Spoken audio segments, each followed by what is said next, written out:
Hey everyone, Josh Gates here, and welcome to Mirror Ancient. We're about to embark on a journey through time to ancient Egypt, a land of mystery, power, and some of the most fascinating rulers in history, the Pharaohs.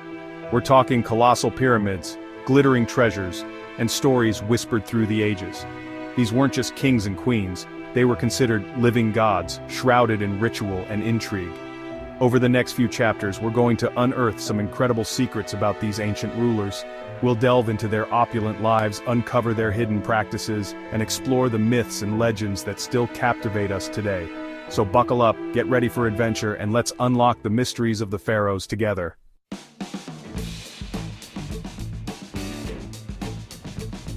When we think of pharaohs, we often picture powerful men with elaborate headdresses, commanding armies and building empires. But the story of ancient Egypt is far more complex and intriguing than that. You see, the throne of Egypt wasn't always occupied by men. In fact, some of the most successful and influential pharaohs were, wait for it, women. That's right, women like Hatshepsut, whose reign lasted over 2 decades, shattered the mold and proved that power knew no gender in ancient Egypt. And she wasn't alone. Cleopatra, the last active ruler of this mighty civilization, further cemented the legacy of female leadership in the ancient world.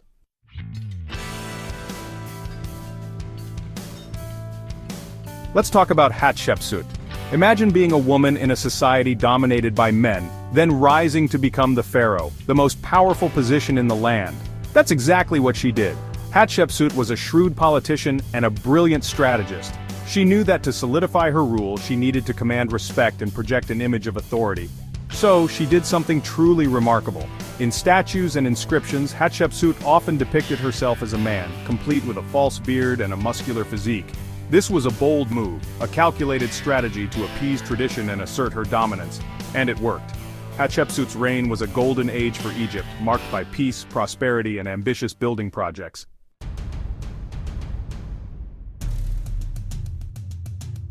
Centuries after Hatshepsut, another female pharaoh emerged, etching her name into the annals of history, Cleopatra. Known for her intelligence, political acumen, and undeniable charisma, Cleopatra navigated a treacherous political landscape. She formed alliances with some of the most powerful men of her time, including Julius Caesar and Mark Antony, using her influence to maintain Egypt's independence in a rapidly changing world. Cleopatra's story is one of power, intrigue, and ultimately, tragedy. Her life and reign marked the end of an era as Egypt fell under Roman rule. But her legacy as a brilliant strategist, a cunning diplomat, and a symbol of female empowerment continues to fascinate us to this day.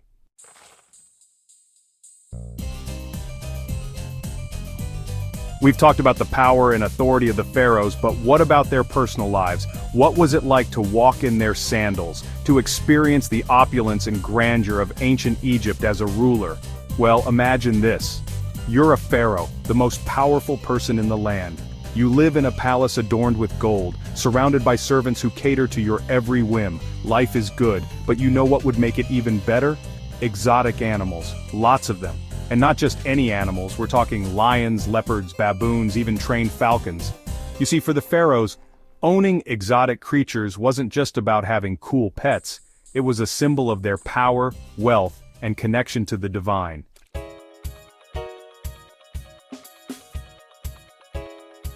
One pharaoh who took his love for exotic animals to the next level was Ramses II, also known as Ramses the Great. This legendary ruler, who reigned for over 6 decades, was known for his military prowess, his ambitious building projects, and you guessed it, his love of lions. Ramses II was said to have kept a pride of lions at his palace, not just as pets, but as guardians.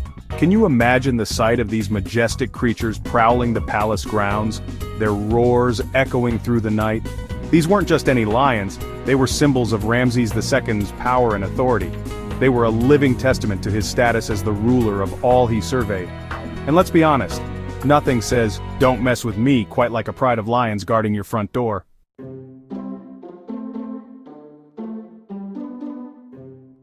But lions were just the tip of the iceberg when it came to the pharaoh's exotic animal collection. These rulers were fascinated by creatures from far-off lands, and they spared no expense in acquiring them. Imagine monkeys swinging from the rafters of the palace, their chatter filling the air. Picture leopards lounging in the shade, their sleek coats glistening in the sun. These animals weren't just for show, they were often integrated into the pharaohs' lives. Falcons were trained for hunting, baboons served as companions, and even hippos were kept in specially designed pools. The pharaohs' fascination with exotic animals provides a glimpse into their world, a world where power, wealth, and the wonders of the natural world collided.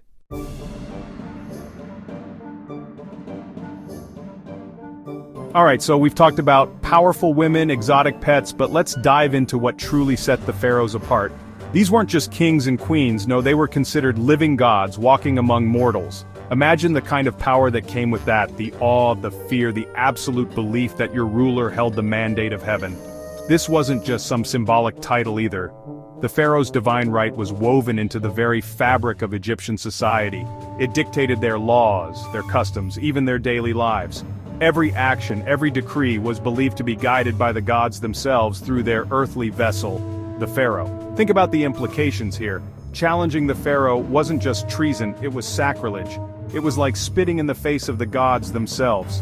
This belief, this unshakable faith in the pharaoh's divinity, is what allowed these dynasties to rule for centuries. And it's this divine connection that explains the lengths they went to in preparing for the afterlife, because if you're a god king in life, you better have a spectacular send-off to ensure your place among the stars in the next.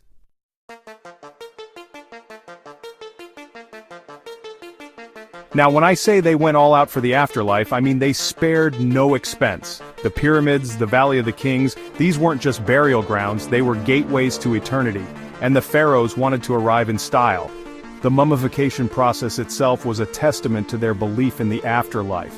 They meticulously preserved the body, removing organs, drying the flesh and wrapping it in linen bandages. All this to ensure the pharaoh's physical form was ready for the next world. But it wasn't just about preserving the body. These tombs were packed with treasures, everything from gold and jewels to chariots and weapons. These weren't just earthly possessions, they were tools for the afterlife, things the pharaoh would need on their journey to the underworld and beyond.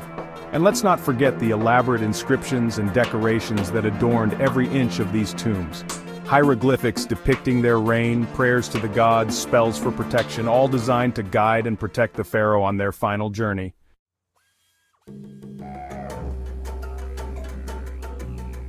It's mind-boggling to think about the effort, the manpower, the sheer dedication that went into these burial rituals.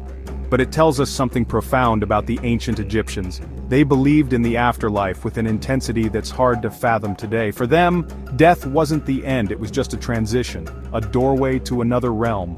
And the pharaoh, as the intermediary between the gods and humanity, had to be prepared for that momentous journey. This belief, this unwavering faith in the afterlife is etched into every stone, every hieroglyph, every golden mask.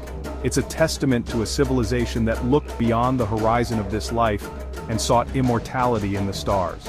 So next time you see an image of a pharaoh, don't just see a ruler, see a god king, a divine intermediary, entrusted with the fate of their people in this life and the next.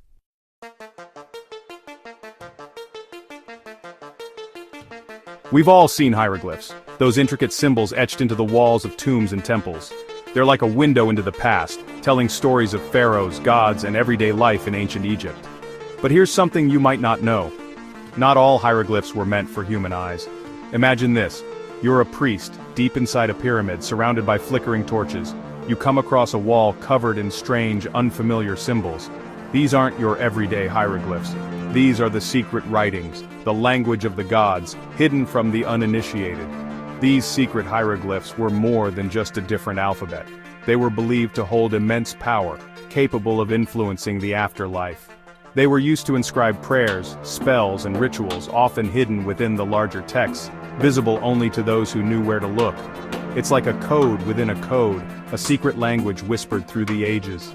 And it makes me wonder, what other secrets are still hidden within these ancient walls, waiting to be deciphered?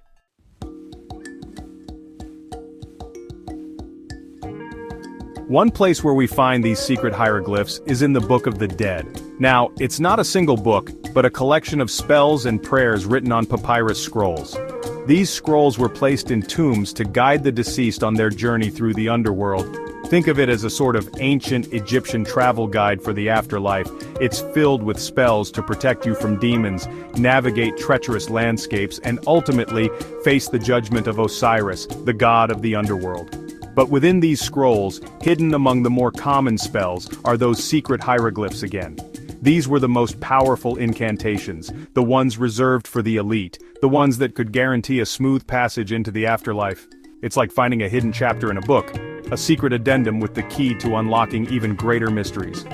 And it makes you realize that the Egyptians were masters of concealing knowledge, of burying secrets within secrets.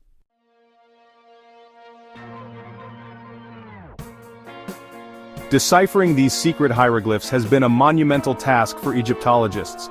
It's like trying to solve a puzzle where the pieces keep changing shape. But slowly, painstakingly, they're piecing together the meaning behind these ancient symbols. They've discovered that these secret hieroglyphs often used metaphors and symbolism that were different from the everyday language. They were designed to be understood by the gods, not necessarily by humans. And as we unlock more of these secrets, we gain a deeper understanding of the Egyptian worldview, their beliefs about life, death, and the cosmos. It's a reminder that the ancient Egyptians were a sophisticated and complex civilization, with secrets still waiting to be revealed. Who knows what other mysteries lie hidden within these ancient texts? It's a tantalizing thought, and one that keeps me coming back to Egypt time and time again.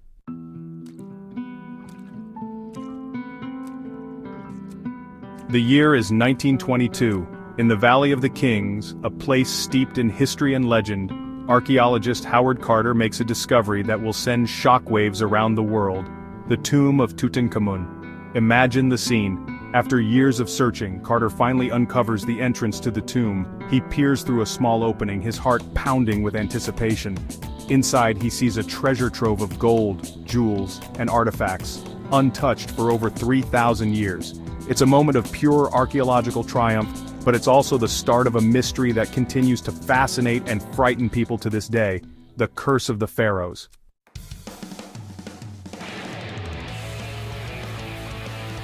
Shortly after the tomb's opening, a series of strange and unsettling events began to plague those involved in the excavation.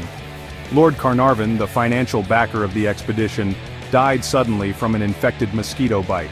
Then, other members of the team began to fall ill and die under mysterious circumstances. Rumors of a curse spread like wildfire, fueled by sensationalized newspaper headlines and whispers of ancient magic. Was this a series of unfortunate coincidences, or was there something more sinister at play? Had Carter and his team unleashed an ancient evil by disturbing the pharaoh's tomb?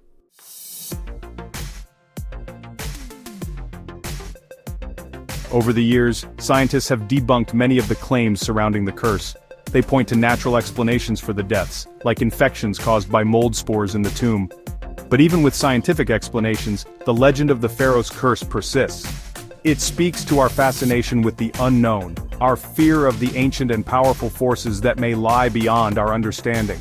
And while the curse may not be real in the literal sense, it serves as a cautionary tale, a reminder that we should treat the past with respect and tread carefully when uncovering its secrets.